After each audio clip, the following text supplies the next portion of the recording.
paz do Senhor permaneça sobre sua vida. Amém, irmãos? Quem estava de manhã?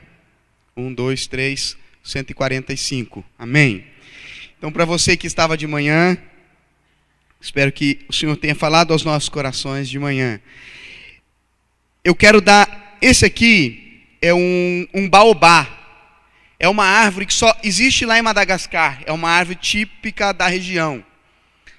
E a gente brinca assim, né? Se você deixar para cima, o dinheiro vem. Se deixar para baixo, palhaçada. Eu quero dar esse é um lembrete de Madagascar, né? Para quem já leu a Bíblia mais de 10 vezes. Pegue a mão. Não, pastor não vale. Pastor tem que ler, pô. Pastor. Algum irmão? 10 vezes? Vem aqui, irmão. Aplaudam, irmãos, a Jesus por esse irmão que...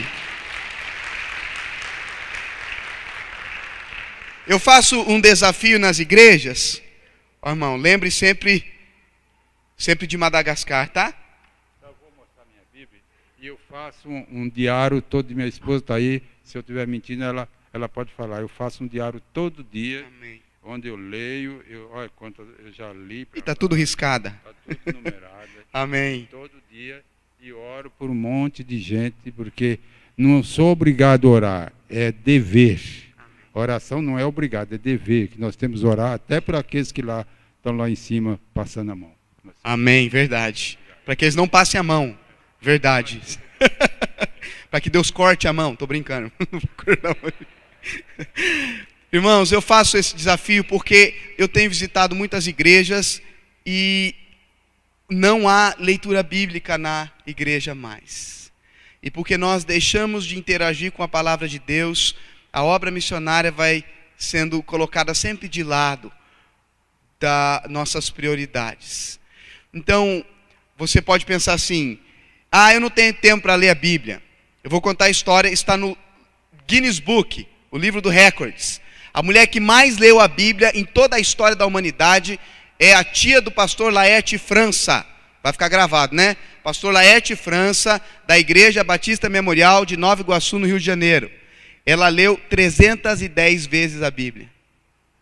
Morreu com 100 e poucos anos. E aí falaram assim, ela não fazia nada, só lia a Bíblia. Ela fez 10 filhos. Mas ela tinha uma prioridade que era conhecer a Deus. Está lá no livro dos recordes, você pode procurar na internet. Quem foi a pessoa que mais leu? Foi provado porque ela tinha os cartões de leitura da Bíblia. Então, nós podemos ler mais a Bíblia. Amém, irmãos? Quem vai terminar de ler pelo menos o Novo Testamento esse ano? Pegue a mão alta aí, Jesus está vendo. 1, 2, amém. Jesus viu, tá? Se você depois falar assim, Senhor, esqueci, não deu tempo, lembra da irmãzinha lá com 10 filhos. Bom, nós estamos lá em Madagascar, servindo a Jesus, e de manhã nós falamos sobre o entendimento da obra missionária que vem a partir do conhecimento de Cristo e da sua cruz. É nesse relacionamento que nós desenvolvemos com Jesus diariamente, no nosso quarto, na nossa meditação, no nosso conhecer de Cristo, que nós iremos de fato entender a obra missionária. E para quem não veio, eu quero colocar um vídeo que está lá no computador, que mostra um pouco um resumão do nosso trabalho, daquilo que nós fazemos servindo a Jesus lá em Madagascar. Nós temos 9 projetos, como eu disse de manhã, todos eles focados em alcançar o povo Bara, todos eles voltados para a evangelização do povo Bara, que não é um projeto nosso, mas é um projeto de Cristo, que envolve a igreja local, que envolve evangelistas locais e pastores locais, com os quais nós trabalhamos em uma parceria muito legal, servindo a Jesus. Amém? Tá aí o vídeo?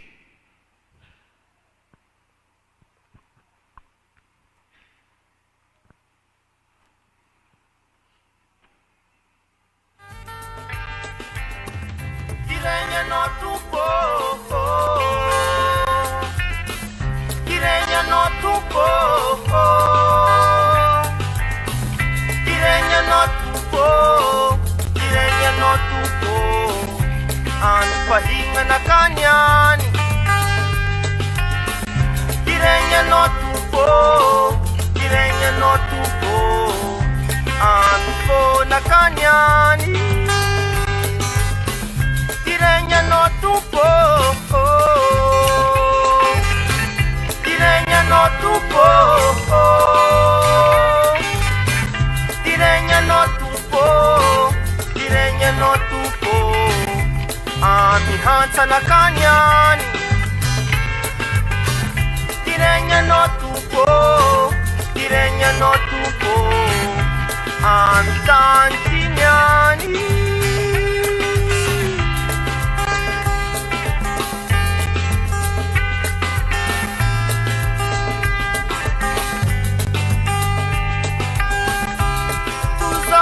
Sana kano Kamuri-muri mi babaka Sa hetsi voli makalaza Ano tupo Direnya no tupo Etu za sana kano Tupo Kamuri-muri mi babaka Zahetsi voli makalaza Ano tupo Tirenya no tupo Tirenya no tupo Tirenya no tupo Tirenya no tupo Tirenya no tupo Ami pahinga na kanyani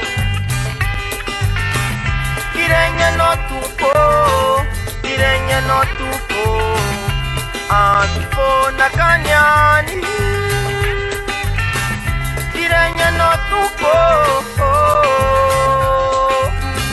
Tirenya no tupo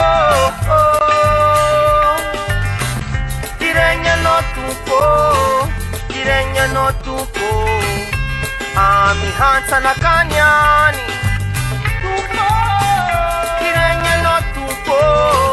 Tirenya no tupo Amitanti nyani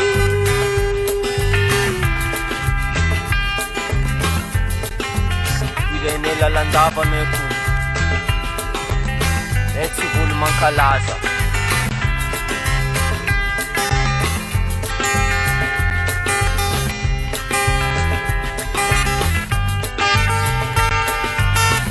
Tirenya no tupo Tirenya no tupo Tirenya no tupo Tirenya no tupo Ami pahinga na kanyani Tirenya no tupo Tirenya no tupo Ami po na kanyani Tirenya no tupo Tirenya no tupo Tirenya no tupo Tirenya no tupo Amihansa na kanyani Tirenya no tupo Tirenya no tupo Amitanti nyani Tirenya no tupo Tirenya no tupo Tirenya no tupo Amém, irmãos? São os projetos que Deus nos deu para que nós possamos alcançar o povo Bara, que ainda continua em trevas tão medonhas. E hoje de manhã nós demos risadas, mas um dia nos perguntaram qual foi o dia mais difícil, Fernando, lá em Betruca, onde vocês moram. Foi um dia em que os ladrões de gado, que são feiticeiros, invadiram a vila, e aquela noite eles assaltaram uma venda que tem próximo à nossa casa, e eles atiraram muito em frente do portão da nossa casa, e eles atiravam demais. E engraçado que um dia antes, alguém foi na minha casa e me ofereceu uma arma para comprar, uma pistola, e disse assim: vocês precisam de uma arma para se defender. E eu falei assim: nós temos uma arma que vocês não conhecem. Nós dobramos os nossos joelhos e oramos a um Deus Todo-Poderoso que interfere na nossa vida. E eles atirando, e nós não tínhamos para onde correr. E eu vi a minha esposa, pegou o Benício e jogou no chão. E nós começamos a clamar a Deus para que eles não entrassem, não invadissem a nossa casa, porque se eles entrassem lá, realmente seria algo muito difícil para nós, porque nós somos brancos numa terra de africanos. E graças a Deus eles foram embora, e Deus nos livrou e nos deu um grande livramento aquele dia. E o guardinha, no outro dia eu perguntei para o meu guarda, o guardinha que toma conta da nossa casa: onde você estava ontem? Que você não... no tiro? Ele falou: eu estava debaixo da minha cama orando também. Que bom, pelo menos você estava orando, né? Então foi um dos dias mais difíceis que nós passamos ali na vila, servindo a Cristo. A minha maior birra, irmãos, não foi birra, talvez a minha maior ira, foi que os ladrões levaram toda a Coca-Cola que tinha na vila. E aí eu queria subir a montanha para ir atrás da Coca-Cola roubada. Porque não ia descer os gafanhotos, né, irmão, sem a coquinha, né? Mas Deus sabe todas as coisas. E nós estamos lá servindo a Cristo já há 3 anos, 5 na verdade, depois de 2015, quando nós voltamos, e continuamos com esses projetos para alcançar o povo Bara e levar o evangelho lá. E eu agradeço a todos os irmãos que não estavam de manhã, que estão agora à noite, que de fato fazem parte desse projeto, em oração, em ofertas. Sinta-se parte do que Deus tem feito ali em Madagascar e do que o Senhor ainda há de fazer. Amém, irmãos? Nós cremos que Deus tem todo o poder e é um lugar de trevas profundas. Nós vivemos numa sociedade, eu preguei na Igreja Batista de Caioaba, no Rio de Janeiro, e um menininho de 11 anos olhou para mim assim e falou assim: eu não acredito em nada que a ciência não possa provar. Com 11 anos de idade. E eu olhei e conversei um pouco com ele. Eu falei: quem te disse isso? Ele falou: foi meu professor. Ele falou que nada que a ciência não prove, ela não é verdadeira. Só que a ciência não pode, de fato, extrapolar os seus limites e não pode entrar nos limites da metafísica ou do espírito. E nós vivemos, talvez, numa sociedade quase cética com relação a isso. Mas nós, em Madagascar, moramos num lugar onde a possessão demoníaca é muito grande, muito forte, irmãos. Todos os dias tem pessoas possessas por demônios na nossa vila. E nós temos uma história da vila de Bemelo, que é uma vila de uma outra etnia, e que alguém da vila quebrou um tabu. Eu não sei qual foi o tabu, porque eles são cheios de regras.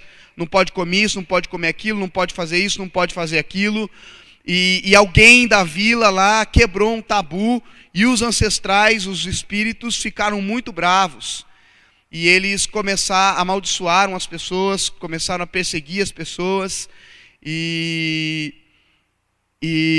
eles fizeram todo tipo de feitiçaria para que parasse, porque as pessoas andavam numa estrada e de repente a pedra saía do chão e acertava a pessoa, e eles morriam.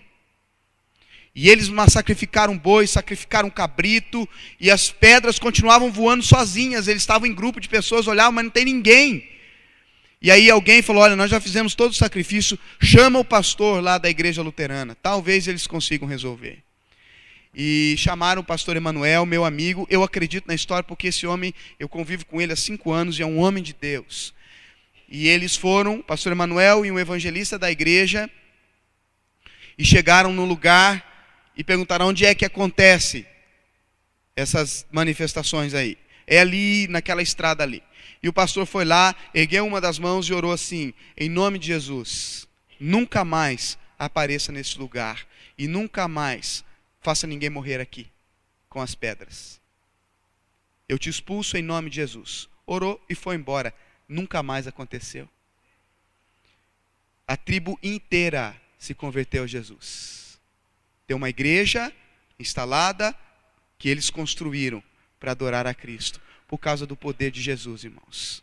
Então nós vivemos, esse é o contexto que nós vivemos de feitiçaria, de possessão demoníaca, e que nós pedimos aos irmãos que orem muito por nós, porque nós precisamos da graça de Jesus para permanecer firmes neste lugar, anunciando o reino de Deus. Amém, irmãos? Quem vai se comprometer a orar mais por nós? A igreja inteira. Tem 1, 2, 3 rebeldes, mas tudo bem. Mas Deus vai te abençoar. Então nessa manhã nós falamos sobre o texto de Hebreus capítulo 1, que fala quem é Jesus. A sua obra, ele está sentado no trono de glória, reinando, soberano, e a partir do conhecimento de Cristo é que nós iremos compreender a obra missionária. É do relacionar-se com Jesus, desse Deus encarnado que veio, que nos perdoa os pecados, que nos salva, que restaura o relacionamento com Deus e que nos revela quem é Deus. É a partir dele, nele e por ele é que nós fazemos missões. E tudo que fugir dessa ótica ou dessa perspectiva cristocêntrica pode se transformar em qualquer outra coisa que não é a missão da igreja. Nós podemos nos desviar e perder o rumo, fazer qualquer outra coisa que não seja, de fato, glorificar e honrar o nome de Cristo entre os povos. Porque, de fato, essa é a nossa missão. E nessa noite eu quero meditar num texto com os irmãos que está no livro de Atos. O livro de Atos é um livro missionário, porque, de fato, ele mostra a ação do Espírito Santo de Deus na igreja primitiva, como ele usou seus servos, como ele transformou a vida de pessoas, como ele enviou pessoas, como ele motivou a igreja, como ele transformou a igreja para que a igreja, de fato, fosse aquela igreja projetada por Jesus Cristo, uma igreja multiétnica de povos, de todas as tribos, línguas e raças, que iriam adorar o Cordeiro na eternidade. E esse talvez é um dos textos mais conhecidos e pregados em conferências missionárias. Todo mundo que fala assim, fala um texto que se refere a missões. Tem 2 que são clássicos. Mateus 28, 18 e Atos 1, 8. Que é o texto que nós vamos meditar nessa noite, pensando dessa perspectiva de cristológica, de quem nós somos em Cristo e qual é a nossa missão no mundo de Deus. Atos capítulo 1, do verso 6 ao verso 11. Pode ficar sentado do jeito que você está, nós vamos ler e depois meditarmos. Então, os que estavam reunidos lhe perguntaram, Senhor, será esse o tempo que restaurarás o reino a Israel? E respondeu-lhes, não vos compete conhecer tempos ou épocas que o Pai reservou para a sua exclusiva autoridade. Mas recebereis poder ao descer sobre vós o Espírito Santo, e sereis minhas testemunhas, tanto em Jerusalém, como em toda a Judéia e Samaria e até os confins da terra. Ditas essas palavras, foi Jesus elevado às alturas à vista deles, e uma nuvem o encobriu dos seus olhos. Estando eles com os olhos fitos no céu, enquanto Jesus subia, eis que 2 varões vestidos de branco se puseram ao lado deles e lhes disseram, varões galileus, por que estáis olhando para as alturas? Esse Jesus que dentre vós foi assunto ao céu, virá do modo como o vistes subir. Amém. Vamos orar mais uma vez? Querido Deus e eterno Pai, bendito seja o teu nome. Nós cremos que a tua palavra é inspirada pelo Senhor e foi nos dada como revelação daquilo que o Senhor deseja para os homens. Nós cremos, Senhor, que a tua palavra é inerrante, que a tua palavra é fiel e expressa de fato aquilo que está no seu coração. Fala conosco pelo teu Espírito, Senhor, nessa noite. E que o teu nome, somente o teu nome, seja honrado. Que nós saibamos que foi o Senhor que falou conosco. E nós oramos em nome de Jesus. Amém. Esse texto, irmãos, representa de fato a nossa vida, a nossa missão e a nossa esperança única. A nossa esperança é que Cristo vai voltar. Amém, irmãos? Essa é a certeza absoluta que ele nos prometeu, o que os anjos disseram para aqueles varões galileus. Olha, por que vocês estão olhando aí para o céu? Jesus foi, mas ele vai voltar. Então fica tranquilo com relação a isso. A nossa esperança é garantida. Jesus foi, mas ele vai voltar para buscar a sua igreja. Ele não voltou ainda porque a sua igreja não está completa. E quando ela for completa, quando a plenitude dos gentios entrarem, o Senhor Jesus vai nos levar embora e nós estaremos para sempre com o Senhor. Amém? Glória a Deus, aleluia. Essa é a nossa esperança. E agora, com relação à nossa vida e à missão, nós dissemos nessa manhã que a essência da missão é Jesus Cristo. O exemplo da missão é Jesus Cristo. A mensagem da missão é o Cristo crucificado. O fim da missão é Jesus. E a glória da missão é a redenção de pecadores em Jesus Cristo para a glória de Deus, o Pai. E é por causa dele, unicamente por causa de Jesus, que nós vamos para lugares ermos, ou para as favelas, ou para as vielas, ou para os becos de Valinhos de São Paulo, para as ruas. Nós vamos na boca do lixo, nós vamos nos pontos de tráfico de droga, de prostituição, anunciar a Cristo por causa dele. Porque ele ama e deseja restaurar e resgatar o homem que se perdeu por causa do pecado. Mas, irmãos, é correto afirmar que na nossa caminhada de vida, e até mesmo na nossa caminhada cristã, é quase que natural que nós percamos o foco para aquilo que nós fomos chamados a fazer. Dependendo das circunstâncias da nossa vida, dos problemas que nos acarretam, das coisas que nos acontecem, dos momentos da nossa história, nós nos desviamos do foco e tomamos um outro rumo. E eu acredito que aqui há pessoas que podem dizer assim: puxa vida, se eu não tivesse feito isso, eu não estaria aqui hoje. Se eu tivesse feito aquilo, minha vida talvez teria uma outra perspectiva. Se eu não tivesse errado aqui, a minha vida não estaria onde está hoje e eu não estaria sofrendo do jeito que estou sofrendo. Porque eu perdi o foco daquilo que eu queria ser e daquilo que eu queria fazer na minha vida. E isso não é diferente na caminhada cristã. As nossas preocupações, os nossos dilemas, os rumos que tomamos, as prioridades momentâneas, elas roubam e frustram os planos. E nós nos afastamos do principal, do propósito principal para o qual nós fomos chamados a seguir a Cristo. E não foi diferente na vida dos apóstolos. Jesus está há 40 dias com eles, andando, e a Bíblia vai dizer que Jesus falava com eles das coisas concernentes ao reino de Deus. E Jesus está com eles andando e mostrando, e fala que Jesus fez milagres, que eles viram antes da morte e ressurreição de Cristo. Por 3 anos eles andaram com Jesus, e Jesus anunciava o reino, Jesus falava das coisas concernentes a Deus, Jesus falava das coisas concernentes ao reino de Deus, e após 3 anos de andarem com Jesus, de verem o Cristo ressurreto, de tocarem nele, como João vai descrever, nós vimos e tocamos o verbo da vida, e ele esteve entre nós, e nós vimos a sua glória, como do unigênito do Pai. E após esse tempo de andar com Jesus, eles ainda não tinham entendido o propósito para o qual eles haviam sido estabelecidos. A pergunta que eles fazem a Jesus está intrínseca no coração daqueles que tinham a prioridade de terem o reino de Israel restaurado. Senhor, é esse o tempo que o Senhor vai restaurar o reino a Israel? Senhor, é esse o tempo que nós vamos voltar a reinar, que o Senhor vai destronar esses romanos, que o império romano vai ser destruído, e nós, agora que o Senhor é o Cristo, o ressurreto, será esse o tempo que nós vamos sentar naqueles 12 tronos, e nós vamos reinar com o Senhor, e nós vamos ser assim, tipo os príncipes de Israel, já que o Senhor vai ser o rei? Essa era a prioridade que estava no coração dos apóstolos. Mateus 20:20 diz que a mãe de Tiago e João chegam para Jesus, e é interessante porque o texto diz assim: então chegou-se a mãe de Tiago e João e o adorou e disse: Senhor, manda que esses meus 2 filhos sentem um à tua direita e outro à tua esquerda.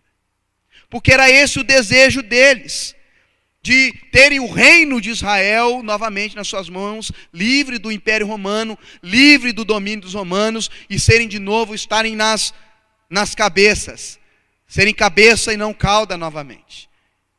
E eles perderam o foco e a prioridade, o que não é diferente conosco. Viva o seu melhor aqui e agora, reine aqui agora, peça o melhor aqui agora, prospere aqui e agora, viva o melhor de Deus nessa terra. E nós vamos sendo inflados no nosso ego, e nós perdemos a prioridade, porque de fato daí a prioridade já é conquistar e ter, e nós nos esquecemos que de fato nós somos chamados para viver uma vida de abnegação e serviço ao reino de Deus. Eu abro um parênteses aqui para pensarmos por que é que missões já não é mais a prioridade de tantas igrejas. Primeiro, porque nós descentralizamos a Cristo e entronizamos o homem. E essa é a essência do pecado, o homem no centro. Eu sei fazer o que é bom, eu faço para mim, sou eu o mais importante e não é Deus. O homem no centro. E muitas pregações são a partir de uma cultura onde o homem é o centro do universo.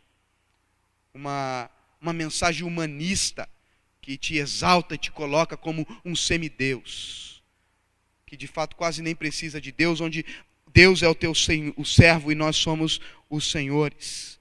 A troca do evangelho da cruz por teologias de autoajuda, de psicologia e de filosofias, que tiraram a cruz, que tiraram o valor das escrituras e a sua relevância, e nós caímos no erro de diminuir o valor das escrituras sagradas, como revelação de Deus para nós.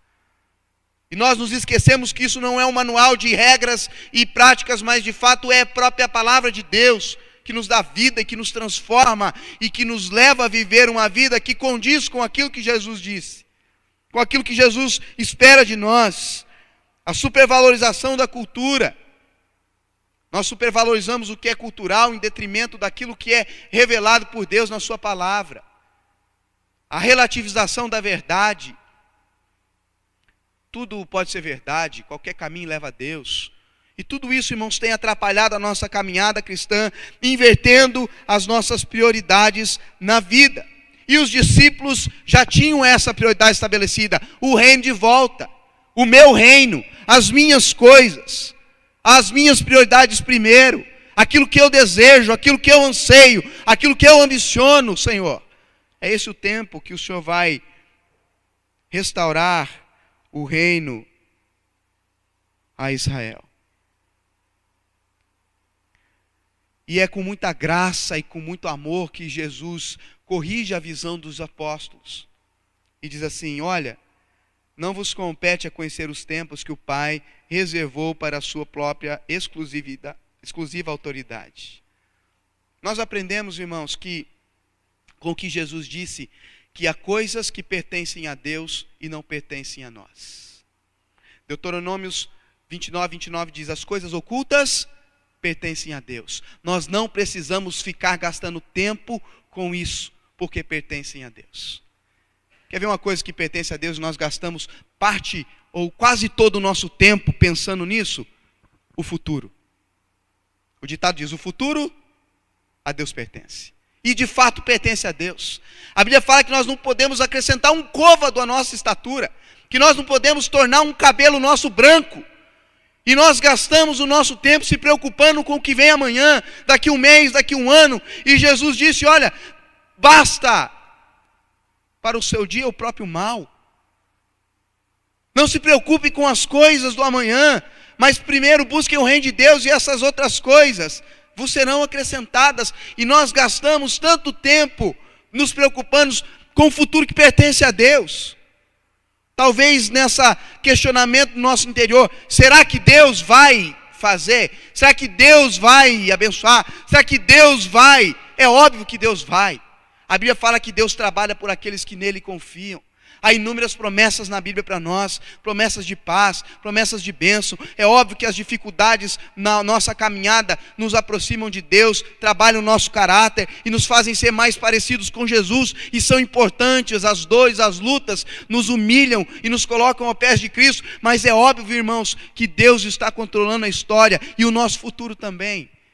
Há coisas que pertencem a Ele e que nós devemos descansar nele. Eu lembro quando nós estávamos no seminário, todo mundo perguntava: qual é o povo que você vai trabalhar? Para onde vocês vão? E faltava um mês para terminar o seminário, a gente não sabia para onde ir. Umas semanas de acabar o seminário, não sabia para onde ir. E daí, como é que vocês vão fazer? Vai ter sustento? Não vai? Eu não sei, Deus me chamou, eu estou indo, eu estou obedecendo, e Deus vai abrir as portas.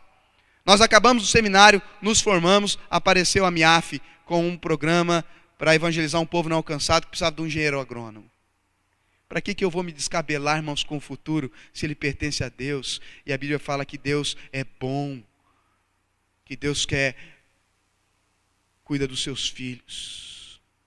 A imagem de Jesus em João 10, que diz assim, e o pastor vai à frente das suas ovelhas. É uma imagem tão bonita, é o pastor olhando, andando, parece que ele está indo à frente, e aí, pode vir que está tranquilo.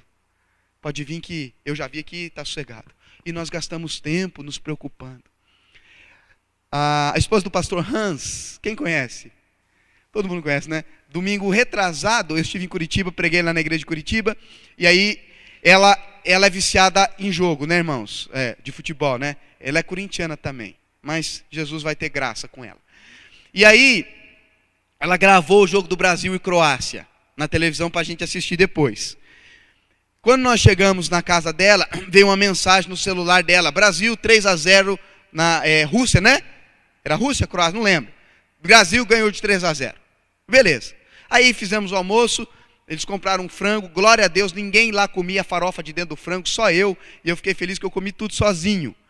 E aí, nós estávamos lá comendo e assistindo o jogo, 3-0 para o Brasil, e de repente o time foi indo e foi chutar a bola. Ela, ai Jesus! Eu falei, irmã, você já sabe o resultado. Para que se desesperar? Assim é com Deus. Nós já sabemos o resultado, irmãos. Jesus venceu, está sentado no trono de glória e vai voltar a buscar a sua igreja. Para que é que nós precisamos ficar preocupados com o amanhã? Sabendo que o amanhã pertence a Deus e Ele cuida de nós, como filhos amados, como a galinha coloca os seus pintainhos debaixo das suas asas, o Senhor nos ajunta e nos protege e cuida de nós. Há coisas que pertencem a Deus, e Jesus disse, olha, pertence a Deus, não se preocupa com isso, mas com relação a vocês receberão o poder do Espírito Santo, quando Ele vir sobre vós, e vocês serão minhas testemunhas. Há coisas que pertencem a Deus, há coisas que pertencem a nós. O que pertence a nós é sermos testemunhas de Cristo. A palavra que ele usa para se referir a testemunhas chama marturos. É um mártir. Alguém que foi desprovido da sua vida para ser testemunha da sua fé. Alguém que já está morto, alguém que morreu, alguém que deu a sua vida para testemunhar. E é isso que o pastor Ronaldo Lidório, ele fala, a principal função da igreja, irmãos, não é adorar mais, não é buscar mais bênçãos, mas a função da igreja primordial é morrer. Morrer para si, morrer para os valores do mundo, para as suas ambições, os seus desejos, que muitas vezes são egoístas e carnais, e ser ressuscitado com Cristo para viver uma nova vida nele. Uma vida que de fato busca as prioridades do reino de Deus, uma vida que testemunha de Cristo, e essa testemunha são homens e mulheres que já morreram para si, mas estão vivos com o Cordeiro, estão vivos em Cristo, e agora, como Paulo, podem dizer, não mais eu, mas Cristo vive em mim. E a vida que eu vivo pela fé no Filho de Deus que muito me amou, porque eu já estou crucificado com Cristo. Alguém crucificado, meus irmãos, não tem direitos. Ele está morto, crucificado, ele não tem direito a nada, ele tem direito apenas de ser crucificado e morto.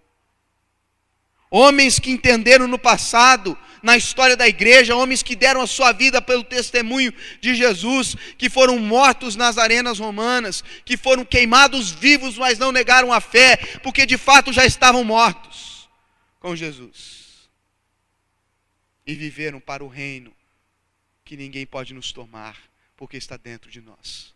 Um reino eterno e inabalável, que é o reino de Deus. Um pastor conhecido nosso no Quênia, ele pregava entre os muçulmanos somalis, no norte do Quênia, numa região muito perigosa.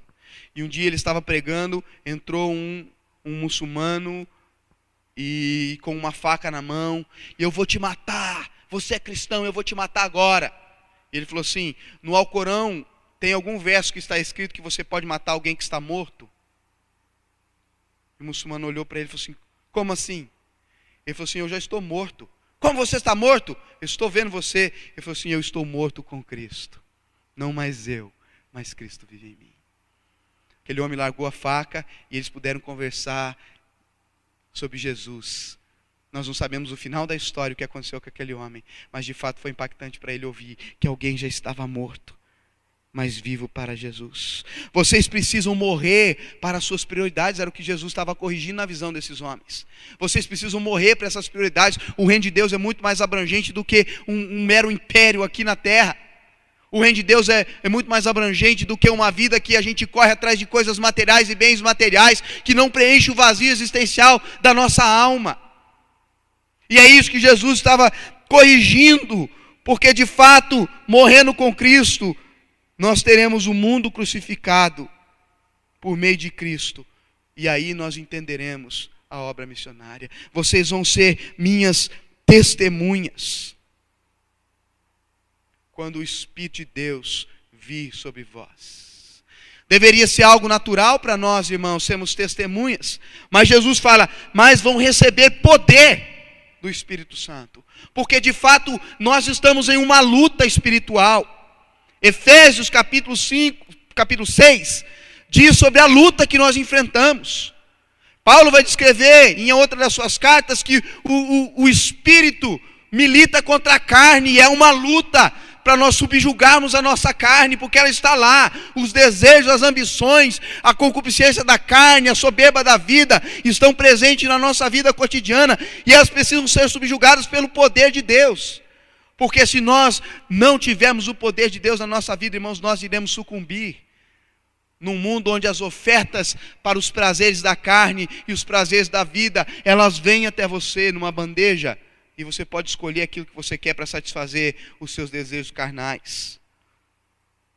E o Espírito de Deus vem para nos dar poder para sair da inércia, para perder a vergonha, para perder a timidez, para ter discernimento, para nos tirar da covardia de anunciar a Cristo, o Cristo crucificado.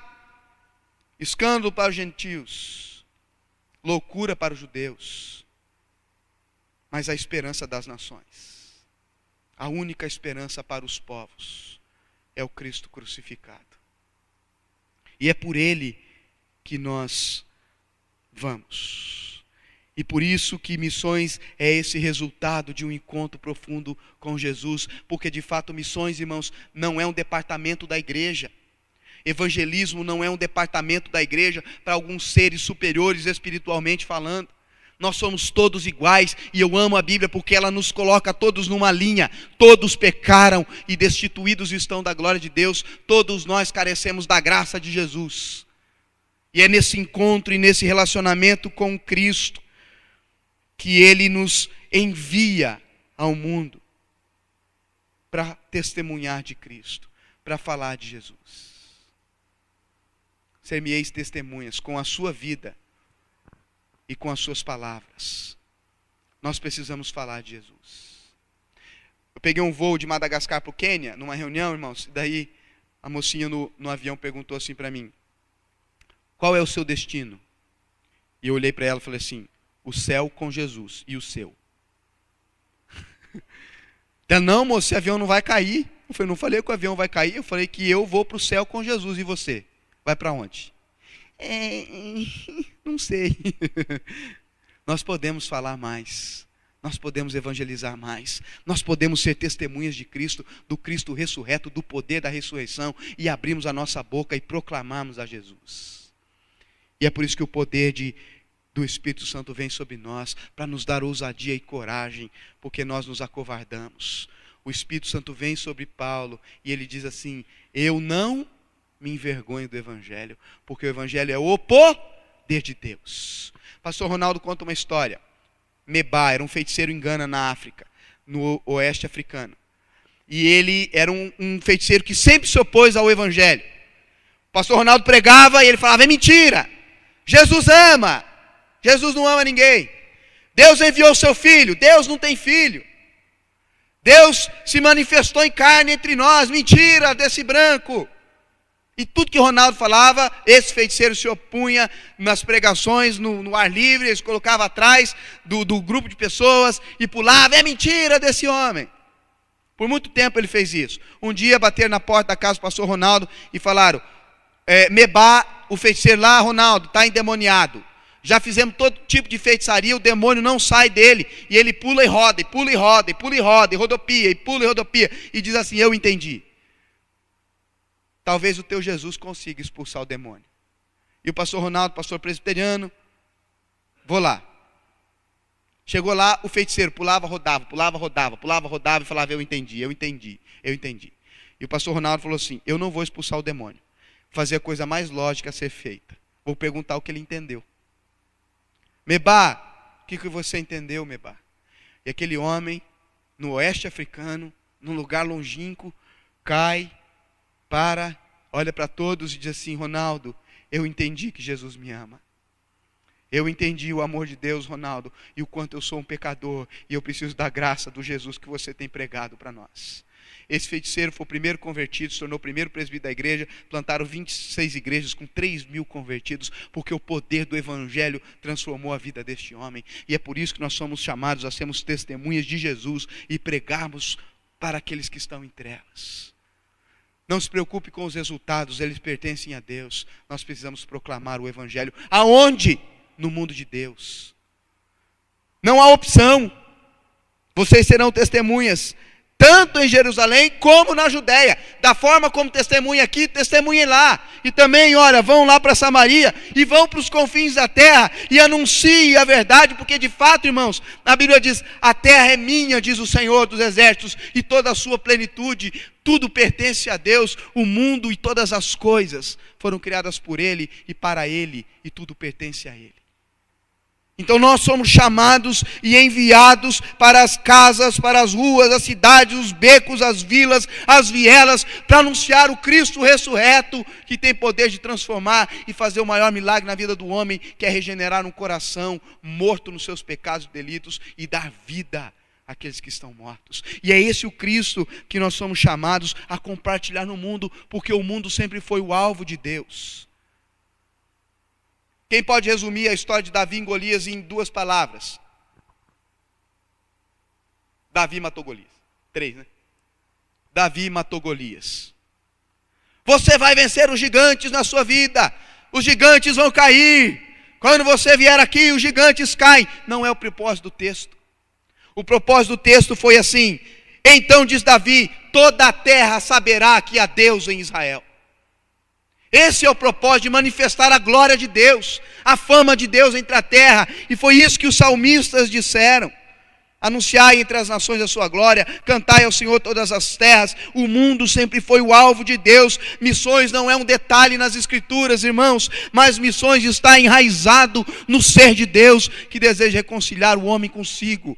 E é por isso que Ele nos envia ao seu mundo criado, nos enviando como testemunhas, como os mártires da fé, pessoas que já morreram, como David Brenner, que morreu com 26 anos em Delaware, nos Estados Unidos, evangelizando índios, como Conde Zinzendorf, que pregou a igreja dos morávios e deu a sua vida, como os próprios morávios, alguns deles que subiram no navio e se venderam como escravos e disseram que o cordeiro receba a recompensa do seu sacrifício. São homens e mulheres que não amaram esse tempo, homens e mulheres que deram a sua vida para Cristo incondicionalmente, que são usados por Ele e impactaram um mundo dos quais este mundo não era digno que eles pisassem aqui.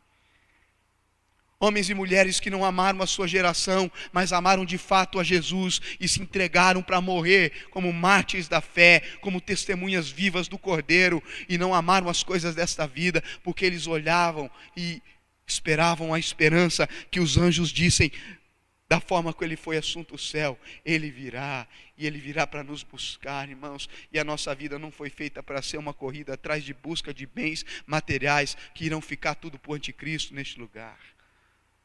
Porque o Senhor Jesus nos alerta numa parábola, louco, esta noite pedirão a tua alma, e o que tem reservado para quem será?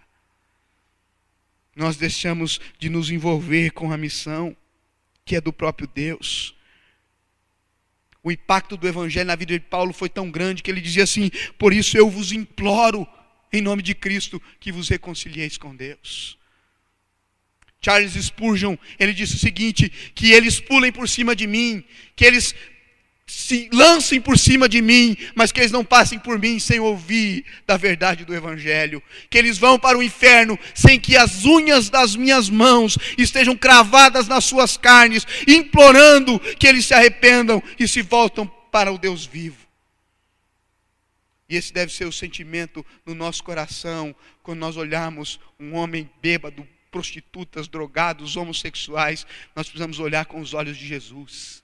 E talvez a oração que a igreja precisa fazer, meus irmãos, não é uma oração por mais bênçãos e mais prosperidade e mais nada, mas é a oração do cego. Senhor, eu quero ver a miséria do homem e me compadecer como o Senhor compadeceu.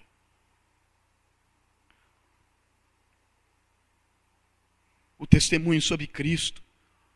Quando Deus dá a planta do tabernáculo para Moisés, em Deuteronômios, capítulo 25, 40, ele diz assim: Moisés, faça tudo conforme foi te mostrado no monte. Moisés não tinha o direito de mudar um prego no tabernáculo, nem a cor da cortina, nada, tinha que ser feito do jeito que foi mostrado. E nós também não temos direito, irmãos, de fazer da igreja aquilo que nós bem entendemos. Nós somos chamados, inseridos no corpo de Cristo, para sermos testemunhas de Cristo no mundo de Deus, para a glória de Deus. Nós não podemos mudar essa verdade, porque o Senhor Jesus disse: eu edificarei a minha igreja e as portas do inferno não vão prevalecer contra ela. O poder do Espírito que vem sobre nós para nos fazer engajar na missão de Deus, no mundo de Deus, para a glória de Deus. Eu quero terminar com uma história. A vila de Ambatumanga, ela fica 2 horas, talvez, no meio do mato, nas montanhas. Não tem uma estrada que nos leve até lá, então nós temos que cortar. Eles têm um capim que é muito espinhoso, então quando você vai andando de moto, aquele mato vai espetando a sua perna no meio do capim e vai quase que furando a sua carne. E nós fomos, eu e o pastor Emanuel, e nós fomos lá visitar aquela igreja. E essas crianças, um certo dia, elas estavam brincando, antes de nós irmos, algum tempo antes, elas brincavam no quintal da vila, e os feiticeiros e os líderes da aldeia estavam reunidos numa casa conversando sobre o futuro da aldeia. O que ia acontecer, quais seriam os propósitos da vida cotidiana lá. E um dos menininhos que estava brincando sai do meio da aldeia, da brincadeira deles, de 6 anos de idade, e bate na porta onde estão reunidos aqueles homens, e põe o dedo dentro da porta. E quando o Senhor abre, ele diz assim: vocês estão orando para o diabo, mas Jesus disse que ele vai voltar, e nós precisamos orar para Jesus. E o Senhor pega uma ripa para bater no menino, falou: o que você falou? E o menino corre para o meio do mato desesperado para não apanhar. 1 hora depois, o menino volta de novo e enfia o dedo dentro da casa. Vocês estão orando para o diabo e Jesus nos diz que ele vai voltar. Vocês precisam orar para Jesus. Aquelas crianças negras, pobres, num lugar que ninguém sabe que existe, tiveram uma visão. E 200 e poucas pessoas se converteram naquela vila. E eu tive o privilégio de ir lá com o pastor Emanuel, distribuir Novos Testamentos para os convertidos. Porque se a igreja não for, Jesus vai. Jesus vai porque Ele ama, irmãos. Jesus vai porque Ele deseja salvar. Jesus vai porque Ele veio para buscar o que se havia perdido. E o que se perdeu não foi os nossos bens, mas foi a nossa alma no pecado. E Ele veio para buscar e salvar aquele que havia se perdido. Crianças pobres que não têm nada para oferecer para Jesus, não têm 50 centavos para dar diante de Deus, mas que Deus ama e que Deus deseja reconciliar consigo. Se nós não formos, irmãos, Deus há de enviar alguém. Porque Ele não vai deixar de resgatar o seu homem, o homem que se perdeu, porque o desejo dele é que todos cheguem ao conhecimento da verdade. Vamos orar? Senhor, nós te louvamos por esta noite. Nós te louvamos porque um dia o Senhor nos chamou, Pai, das trevas para a sua maravilhosa luz. O Senhor nos inseriu por graça e misericórdia sem que nós tivéssemos nada de bom. O Senhor nos inseriu na família do Senhor. E agora nós somos cordeiros com Cristo. Ele é nosso irmão. Nós somos parte da mesma família.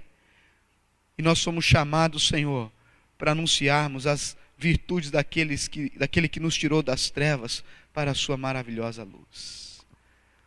Nós te pedimos perdão, Senhor, todas as vezes que as nossas prioridades são invertidas. Que os nossos desejos e vontades não estão em sintonia com os desejos do seu coração. Quando, ó Deus, a nossa mente de fato não reflete a mente de Cristo e nem o nosso caráter reflete aquilo que nós somos em Cristo.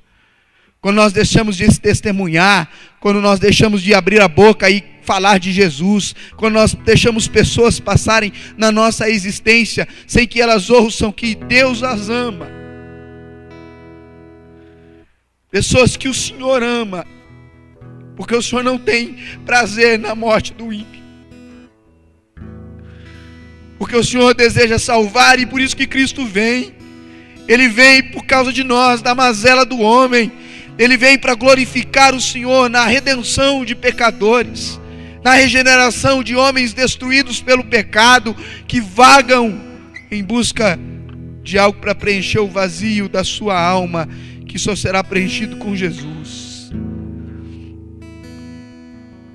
Querido Espírito Santo, vem com poder sobre nós, para que nós sejamos esses mártires, homens que se despiram da sua vida e se revestiram de Cristo, que vivem para o Senhor, que andam com o Senhor, que caminham com o Senhor, que se deleitam em estar com o Senhor, que abdicaram a Deus dos prazeres temporais da carne, porque de fato ambicionam algo maior. Que assim como o peregrino de John Bunyan estão caminhando para a cidade celestial, mas não sem deixar de olhar para os lados, para que nós possamos, Senhor, anunciar o caminho da salvação a todos aqueles que estão à beira do caminho. Que o Senhor não permita, ó Deus, que nós deixemos de falar na nossa escola, no nosso trabalho, nas farmácias da vida que entramos, nos supermercados, nos restaurantes, nos lugares que passamos, que nós sejamos de fato esse reflexo do encontro com Jesus. Quando os apóstolos são presos e depois os fariseus, eles reconhecem que eles haviam estado com Cristo, que as pessoas possam reconhecer que nós já estivemos e estamos com Jesus. E que de fato, ó Deus, nós desejamos que elas sejam também reconciliadas com o Senhor. Que nós possamos fazer de tudo para cooperar com o Evangelho, como Paulo disse, tudo faço por amor ao Evangelho, para me tornar cooperador com Ele. Não nos permita, Senhor, sermos iguais, mas transforma o nosso interior e dá-nos olhos para ver, ouvidos para ouvir o clamor do mundo que clama por graça e por redenção. Que o Senhor faça isso, Pai, pelo poder do Teu Espírito, pois nós oramos em nome de Jesus. Amém.